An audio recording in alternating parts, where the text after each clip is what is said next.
आए हुए सारी भाई बहनों को यीशु मसीह के मधुर नाम से आपके आराधना में स्वागत करता हूँ। प्रभु आपको बहुत बहुत आशीष दे। मैं विश्वास करता हूँ बीते हुए पूरे महीना परमेश्वर आपको और मुझे पंक्ति में रखा है। मुझे विश्वास है आप सब भला चंगा होगा। आमीन, हालेलुया। प्रभु के नाम की महिमा हो। आइए हम संदेश में जाएंगे। बीते हुए कई हफ्ता से देखे हम कुछ संदेश को सुन रहे हैं। उसके पहले भाग हमने सुना है परमेश्वर को दृष्टि करें।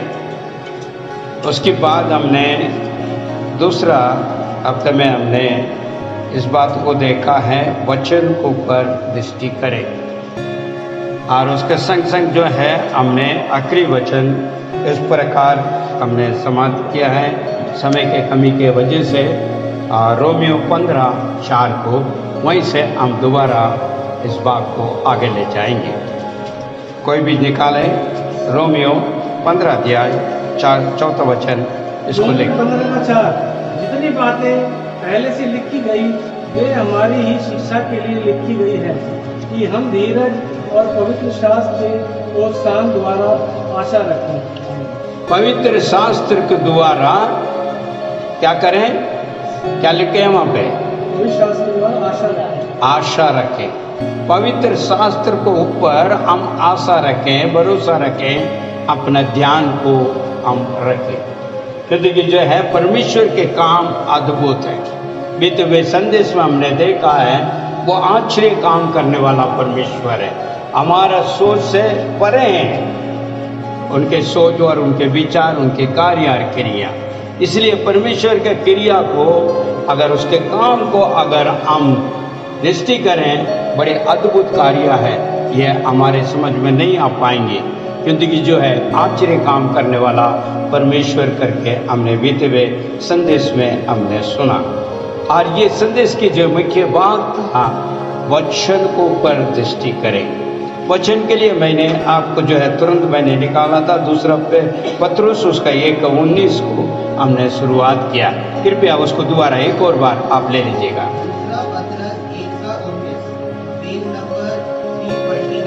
हमारे पास जो भविष्य वक्ताओं का वचन है वह इस घटना से दृढ़ ठहरा। तुम ये अच्छा करते हो जो ये समझकर उस पर ध्यान करते हो कि वह एक दिया है जो अंधियारे स्थान में उस समय तक प्रकाश देता रहता है जब तक कि पौ न फटे और भोर का तारा तुम्हारे हृदय में ना चमक। आमीन। परमेश्वर के नाम की महिमा। बीते हुए संदेश में मैंने इसके बारे में काफी जो है खुलासा हमने करा और ध्यान भी किया। और जो अंधेरेपन हृदयों का अंदर ज्योति बनकर वचन प्रवेश करता है। हमारे मन कभी कभी अंधेरा पड़ जाता है, अंधकार में छाया जाता है। उस समय पे हमें पता नहीं लग रहा है हमको मार्ग दिशा किस प्रकार चलें। कई लोग यहीं पर ही अपने जो है गड़बड़ियाँ उत्पन्न होने वाली बातों को नहीं समझ पाते हैं। मनुष्य को जो है नीति वचन इस प्रकार कहता है, मनुष्य के जो है मार्ग दिखते हैं बहुत बढ़िया और अच्छा है, मगर उसका अंत के बारे में नहीं पता। मगर जो है पवित्र बाइबल इस बात को सिखाते हैं, हमारे मार्ग दिशा दिखाने के लिए परमेश्वर यीशु ने कहा है मैं मार्ग और सत्य और जीवन है। और वो परमेश्वर अपने वार्ता में जो कहा गया है वो वचनों को हम देखते हैं तो अंधेरे में ज्योति बनकर चमकते हैं। भजन संगीता में हम देखते हैं तो हमारे पांव का दीप है उनका पवित्र वचन। आमीन। ताकि हम डगमगाते हुए ना जाएं, सीधे मार्ग में चलें, उसके लिए हमें ज्योति बनकर हमारे बीच में वचन दिया गया है ताकि हम अंधेरे में ना चलें, ज्योति में चल पाएं। परमेश्वर के नाम के महिमा। उसके बारे में मैंने और एक बात को कहा, भजन संगीता 119 उसको जो है 130 को भी हमने मनन की। जल्दी से हम उसके में तेरे वचनों को खुलने से प्रकाश मिलता। वहां देखिए अंधेरा है, एक मिनट में, वहां पर अंधेरा था, जो प्रभु का जो है कार्य को देखते हुए वहां पर जो है बताते हैं हमारे बीच में ऐसी वचन है, ऐसी चीज हमारे लिए उत्पन्न है जो अंधेरे का अंदर ज्योति प्रकट करता है। और वो क्या चीज है? वचन। यहाँ पर वचन संहिता में दाऊद इस प्रकार कह रहा है, वही हम पढ़ रहे हैं, पढ़िए। तेरे वचनों के खुलने से प्रकाश मिलता है, प्रकाश मिलता है बोले लोग वचन बोलने से। आमीन। कि देखिए परमेश्वर की वार्ता, परमेश्वर वार्ता बनकर आया है, वचन बनकर आया। आदि में वचन था, वो परमेश्वर था, वो देवदारी बनकर मनुष्य बनकर आया, यीशु मसीह। हालेलुया। इसलिए यीशु ने कहा है मैं मार्ग और सत्य और जीवन। जब परमेश्वर के लोग के लिए वो मार्ग है, यदि कि आप और मैं परमेश्वर यीशु मसीह को जो है विश्वास करते हैं, उसे सिद्ध करते हैं, आराधना और जो है उसके नाम की महिमा का गवाही बन रहे हैं, तो वचन के ऊपर हमको अधिक से अधिक गौर करना। उसके बाद मैंने ये बातों को कहा है, पौलुस जो है कालकोटरा में बैठा हुआ और जेल के अंदर है, फिर भी जो है उसने वचन निकाला और वचन दिया है, और किस प्रकार जो है उसका जीवन था, और फिर भी वो कहता आनंदित रहो। मैं दोबारा कहता हूं तो आनंदित रहो। इस प्रकार जो है वचन में हमने मनन की। उसके बाद अंत पर हम आए हैं, तो वहां पे 15 और 4 को हमने देखा। बढ़िए जरा दोबारा ये में जो कुछ लिखा गया था वह हमारी ही शिक्षा के लिए लिखा गया था, हमारे लिए शिक्षा के लिए लिखा गया है, जिससे धैर्य एवं पवित्र शास्त्र, क्योंकि आप और मुझे मार्ग दिखाने के लिए लिखा गया। हम किस प्रकार चलना है उस कार्य के ऊपर जो है वो दिशा दिया गया, हमको पालन करना है, हमारे लिए दिया गया है, हमारे लिए दिया गया। कौन? उसको जो परमेश्वर को मानने वाला लोगों के लिए दिया गया, उसको आप पालन करें, ताकि जो है और आप आगे बढ़ने पाए। इसी बातों को जो है आपको सुलेमान को जो है लिखी हुई जो नीति वचन को देखे, थोड़ा सा उसको भी पढ़ लेंगे। 6 का और 20 से लेके 23 तक देखिए। नीति वचन 6 का 6वां 23 से लेके 20 से लेके 23 तक। ये मेरे पुत्र पिता की आज्ञा का पालन कर, क्या कहता है? अपनी पिता की आज्ञा का पालन कर, अपनी माता की शिक्षा को ना तल, उनको अपने हृदय में उसको अपने हृदय में निरंतर बांधे रहने दे, और उन्हें अपने गले का हार बना ले, गले का हार बना ले।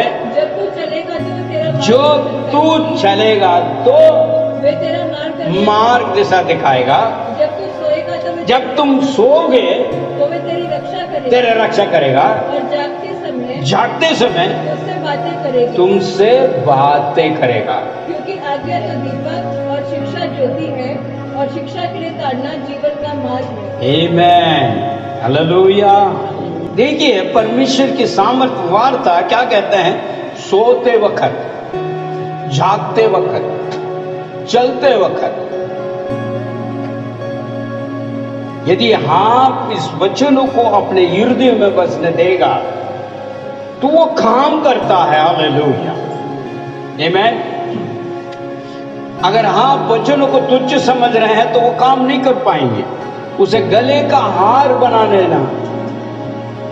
आजकल लेडीज भी जो है सोने का हार पहनते हैं और जेंट्स भी पहनते हैं, दोनों पहनते हैं। दोनों पहनने के बाद क्या करते हैं? उससे संभालते हैं। मेरे गले में है ना, बहुत संभालते हैं। ज्यादा स्त्रियों को जो है अब हार वगैरह जो भी नेकलेस है, फलाना को जो भी कुछ है, जब सोने का डाला हो तो पहले क्यों? उन्हें पता ये बहुत महंगा है और ये मेरा है, कहीं को ना जाए, और वो मेरे जचना चाहिए, वो मेरी बड़ी कीमत की चीज है। तो बहुत हिफाजत, बहुत ही ज्यादा उसको गौर करते हैं। इसलिए वो अर्थ पर कहा गया है गले का हार बना देना। पहले तो हृदय में बसाना, गले का हार। अगर ऐसे करोगे, वचनों को मुख्यत्व दोगे, मूल बातों को समझोगे, खजाना समझोगे, तो वो आपको सोते वक्त, उठते वक्त, चलते वक्त आपका सहयोग करेगा। और ये लिखा है वो बातें करेगा। हालेलुया!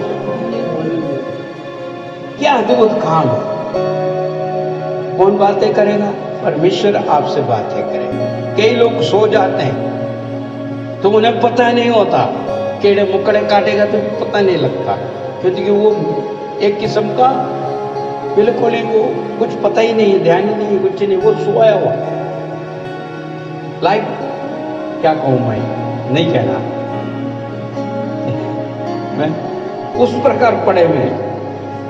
एक किस्म का सोचिए, आप सोए हुआ व्यक्ति जो है डेड बॉडी है, लाश को मुताबिक पड़े, उन्हें कोई होश नहीं, वो कहां पर है, क्या है क्या नहीं, उन्हें कुछ पता ही नहीं। मगर वहां वचन जब हृदय में है तो वो रक्षा करता है। हालेलुया! उसी बात को आप दोबारा पढ़िए। Come on, once again, this is very interesting.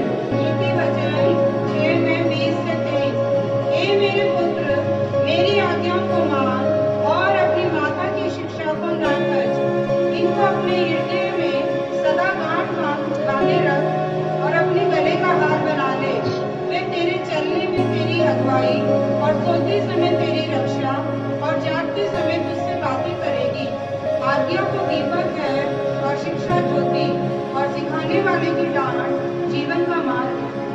कभी कभी जो है वचन थोड़ा बहुत ज्यादा डांट के माफी लगता है, चोट लगता है। सो वचन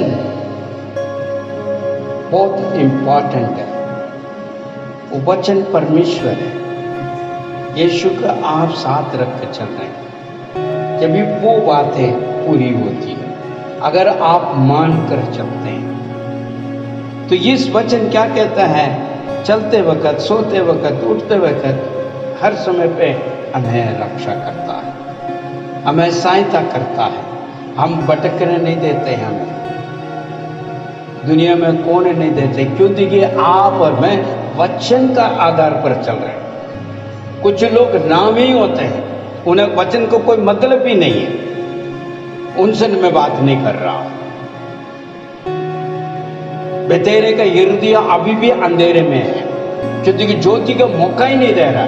ज्योति आने से वो कहता तुम अभी डर जाओ, बाद में ले लेंगे हम, अभी तो चलने दो हमें।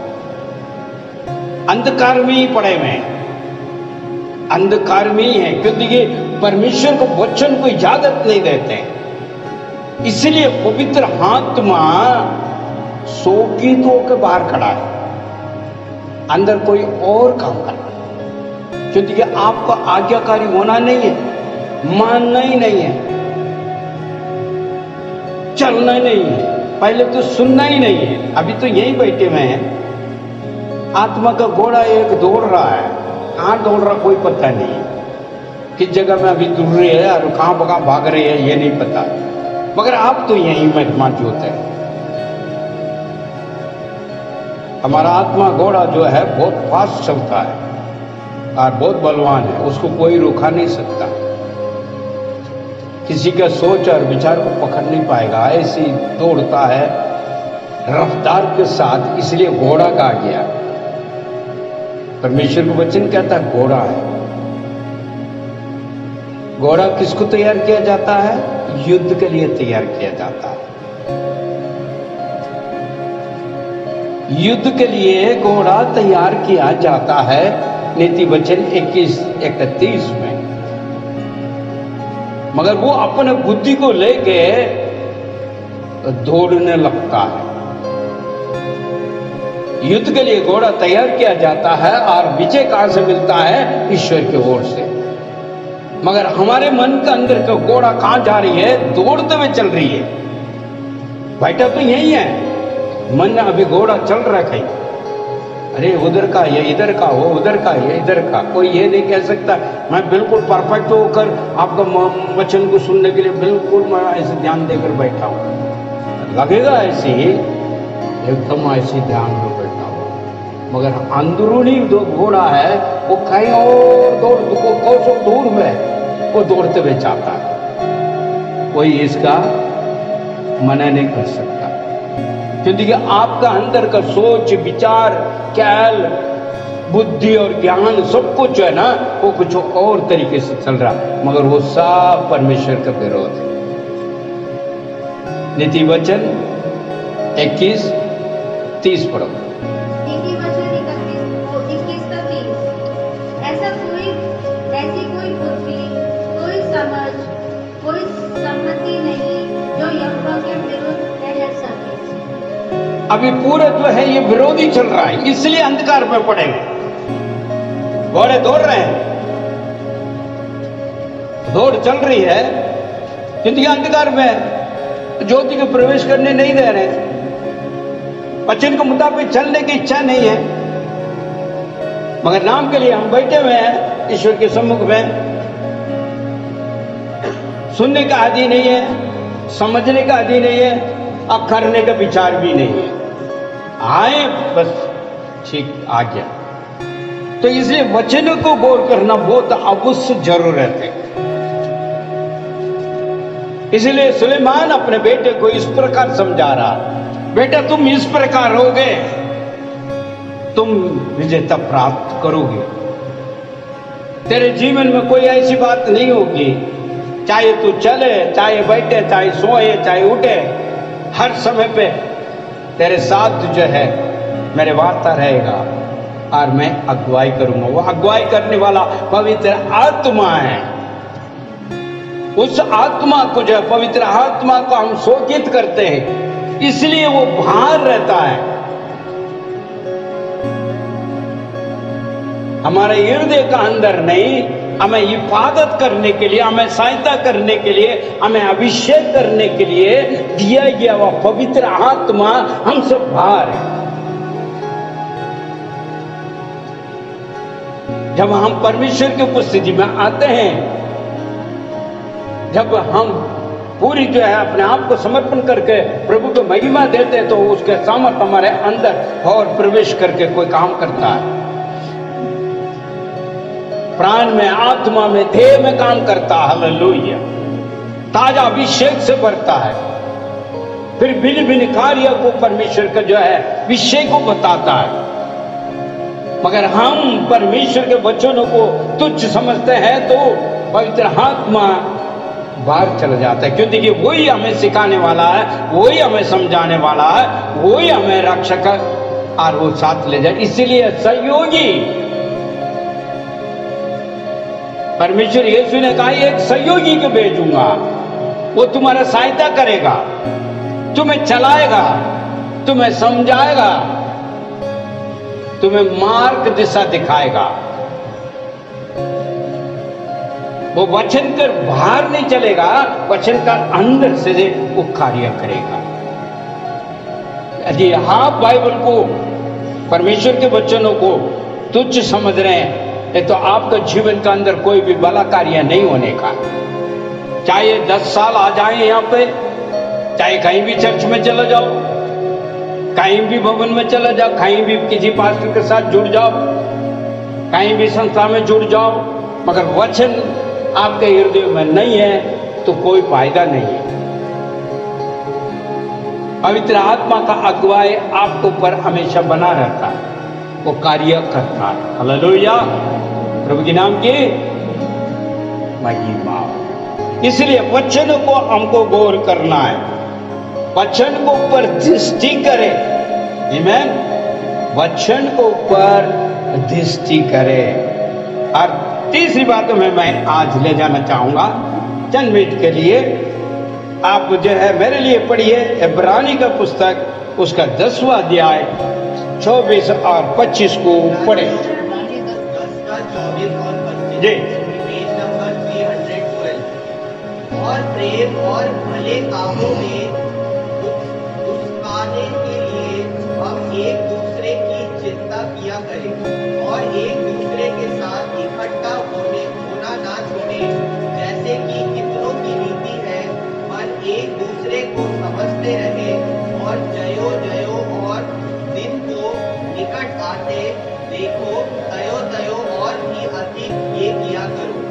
आमेन। परमेश्वर के नाम की महिमा तो तीसरी पॉइंट में मैं लेकर आ रहा हूं, एक दूसरे को ऊपर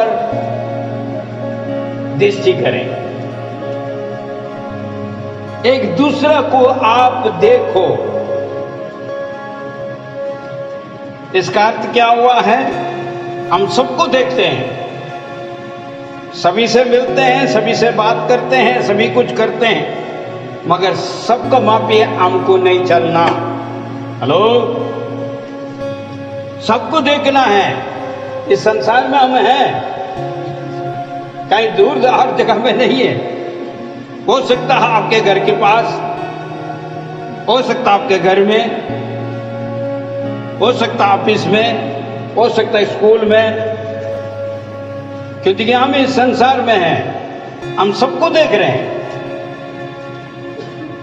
मगर हम उसके मुताबिक नहीं चलना। वो जैसे चल रहा है ऐसा हमको नहीं चलना।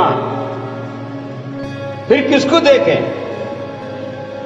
जो वचन कर आधार पर जो हमें उकसाता है, हमें सिखाता है, हमें समझाता है, हमें मार्ग दिखाता है, उनको देखना है। हालेलुया। दोबारा पढ़िए आप जरा, यहाँ पर सामने पढ़िए। और भले कामों में आने के लिए हम एक दूसरे की चिंता क्या करें, दूसरा का चिंता करें और एक दूसरे के साथ इकट्ठा ना छोड़े, इकट्ठा होना ना छोड़े, जैसे कि कितनों की रीति है, वह एक दूसरे को समझते रहे, दूसरे को समझते रहे। जो उस दिन को निकट आते देखो, क्यों तुम और भी अधिक यह किया करो। क्योंकि कि अभी जो परमेश्वर के आगमन का समय, भविष्यवाणियां पूरी हो चुकी है, अभी कोई बाकी नहीं बचा हुआ। हो सकता है हिंदुस्तान में नहीं हुआ, मगर विश्व भर में सारा हो चुका है। आज जो बाइबल में बताया गया, यीशु के आगमन के पहले जो होना था, और वो चिन्ह हर जगह में हो चुकी है। अभी अंत के घड़ी पर आप और मैं खड़ा हूं।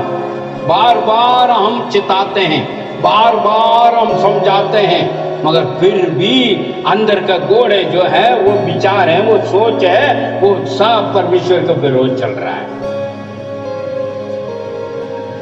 अभी भी दूसरा को देखे, अरे उसने कर दिया तो मैंने भी कर दिया, उन्होंने वो कर दिया तो मैंने करना, मैं उनको दिखाना, इनको दिखाना, दुनिया को दिखाना है। दिखावा में चल रहे हैं। परिवार के अंदर भाई वो बढ़ गया तो मैं भी बढ़ूंगा, उसने वो कर दिया तो मैं भी करूंगा। मैं क्या कम है? भाई से कम है, बहन से कम है, उससे कम है, इससे कम है।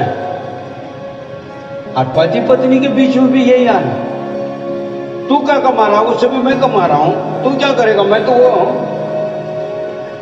कहीं ना कहीं कमी को ढूंढ रहे हैं, कमी पेशी को ढूंढ कर अपना आप को, ये है आज चल रहा है। क्योंकि अंत का समय है, प्रेम भावना नहीं है, भाईचारा नहीं है, एकता मन नहीं है। क्योंकि इसका मूल कारण क्या है? पवित्र आत्मा आपके अंदर से नहीं है, प्रेमी आत्मा वो बाहर है। इस कारण लोग का अंदर अंत के समय पे होगा वो क्रोध, कुंदक, गुस्सा, ईर्ष्या, हर चीजें जो अंत के समय पे होने वाले वो पूरा आ चुका। क्योंकि एक दूसरे से प्रेम नहीं है, एकता मन नहीं है, इसलिए एकता को मत छोड़ो, इकट्ठा होना मत छोड़ो। इसका मतलब कलीसिया को मत छोड़ो, आमीन, ताकि तू उन्नति पाए, तू समझे।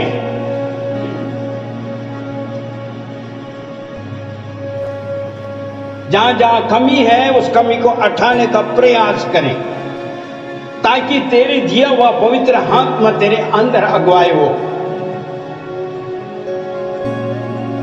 बार बार बुझे हुए दीपक को दोबारा जलाई, ताकि वो जलते हैं और रोशनी बनते रहे, अंधकार पास न आने पाए, ज्योति का परमेश्वर तेरे अंदर कार्य करने पाए, दीप बनकर वचन कर आधार पर। इसलिए आप इकट्ठे होना है, कलीसिया नहीं छोड़ना है, भवन को नहीं छोड़ना है। जैसा बीते हुए संदेश में कहा है, अनेक भीड़ है, भीड़ के अंदर अच्छी बात नहीं है, जो कम लोग हैं वह बुरा नहीं है। जो भाई ने बीते हुए संदेश में कहा, इसलिए आपको और मुझे जो उत्साहित करने वाले वचन कर आधार पर आत्म रीति से चलाने वाले उनका साथ संगति करें और उनके साथ उनको ध्यान रखें, उसको गौर करें और उनके मार्ग में चलें। हालेलुया। इसके विषय क्या है? यीशु ही मार्ग है, यीशु ही सत्य, यीशु ही जीवन है। तो जहां यीशु के बारे में है, जहां यीशु को पालन करता है, जो वचन कर आधार पर अपना जीवन बिताने के लिए प्रयास करता है, उनको ध्यान देना है। हालेलुया। प्रभु के नाम की महिमा हो। आज क्या हो रहा है? मैं ठीक हूं, औरों को कोई बात नहीं है, कोई भी कैसे भी जाने दे, मैं ठीक हूं तो ठीक है। फिर परिवार को कौन संभालेगा? आपके बुलाए हुआ किस बात के लिए? कई लोग को ये पता नहीं है परमेश्वर क्यों बुलाया। परमेश्वर इसलिए बुलाया गया है, तुझे उद्धार किया है ताकि तेरे द्वारा तेरे परिवार भी बच जाए, उद्धार को प्राप्त करें। मगर हम अंधेरे में चल रहे हैं, हमारा परिवार कहीं और चल रहा है और उनको पर कोई ध्यान ही नहीं है। क्या कहते हैं? कोई बात नहीं, मैं तो ठीक हूं ना, मैं तो ठीक चल रहा हूं। वो कैसे भी जाने नहीं, परमेश्वर आपसे पूछेगा, आपसे पूछेगा, हर एक माता से पूछेगा, हर एक पिता से पूछेगा, मैंने तुझे उद्धार किया है और तेरे बच्चे के क्या हिसाब है? क्योंकि उसी के द्वारा आपने पाया। क्या वचन क्या कहता है? यहोवा की ओर से पुत्र प्राप्त होती है, औलाद, संतान। फिर जो मर कौन है? मदर एंड फादर, माता पिता। आप ध्यान नहीं दोगे,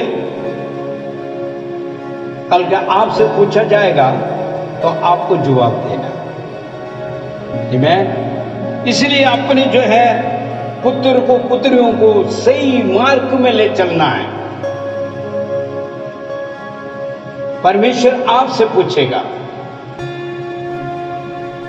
आप जुम्मेदार हैं।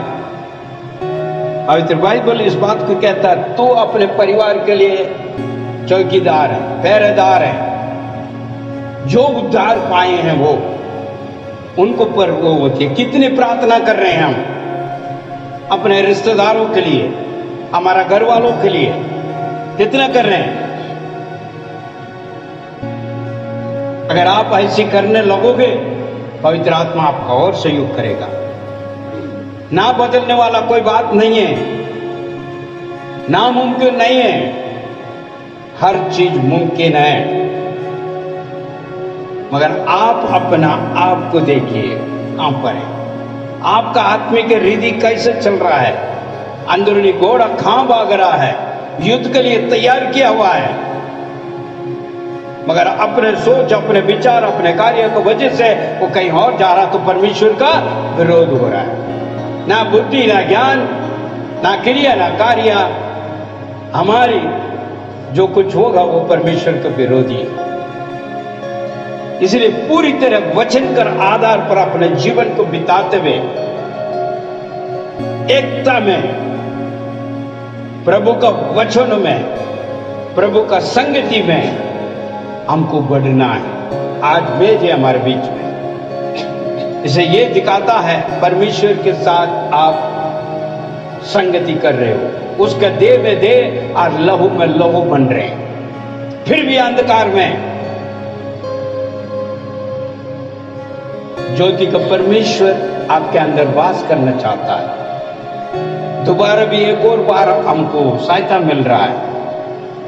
इसलिए यीशु ने कहा, जब तक मैं ना आऊं इस मेज को आप पालन करना। मेरे भाई मेरे बहन, ऐसा प्रेमी परमेश्वर कहां मिलेगा आपको? जितनी भी गलतियां हैं, जितनी भी गुनाह हैं, जितनी भी हैं, वो क्षमा करके कहता, दोबारा भी मैं चाहता हूं तुम लौट आओ। तो अंधेरे में नहीं रहना है, ज्योति में प्रवेश होना है। इसलिए आप और हमें संगति ना छोड़ते हुए परमेश्वर के सम्मुख में लगातार दीन और नम्रता बनकर, आज्ञाकारी बनकर उसमें बना रहना, ताकि हम और हमारा परिवार सुरक्षित रहे और उद्धार को प्राप्त करें। हमारा हर एक काम काज बरकत और आशीष में करे। नामुमकिन कुछ नहीं है। मैं आपके साथ यही बातें आखिरी कहकर समाप्त करना चाहूंगा। जो मन नहीं पेरा उनके लिए प्रार्थना कीजिए, कहिए प्रभु इनको बदलिए, परमेश्वर जरूर बदलेगा। तो देखिए, परमेश्वर की इच्छा है सब बदले, सब रक्षा को प्राप्त करें, सब उद्धार प्राप्त करें। अभी तक उन्होंने परमेश्वर के प्रेम को नहीं चखा। जो बीते हुए संदेश में कहा है, प्रेम को चखने के बाद यदि दोबारा ऐसे करते तो और कोई उपाय है ही नहीं। उपाय ऐसे लोग नहीं लौट आएंगे। ये भूल में मत बैठ जाइए आप, क्योंकि परमेश्वर के जो है दोबारा उन्होंने कुर्स पर चढ़ा दिया। जो नहीं जानते हैं अभी भी परिवार के अंदर अनज्ञान में है, उनके लिए जरूर आप प्रार्थना करें, परमेश्वर वहां पर कार्य करें। क्योंकि परमेश्वर महान है। हम अपना प्रार्थना लगातार रखना है, अपने प्रियजन के लिए, अपने परिवार के लिए, ताकि जो परमेश्वर उनके जीवन में कार्य कर सके। Thank you Lord, hallelujah.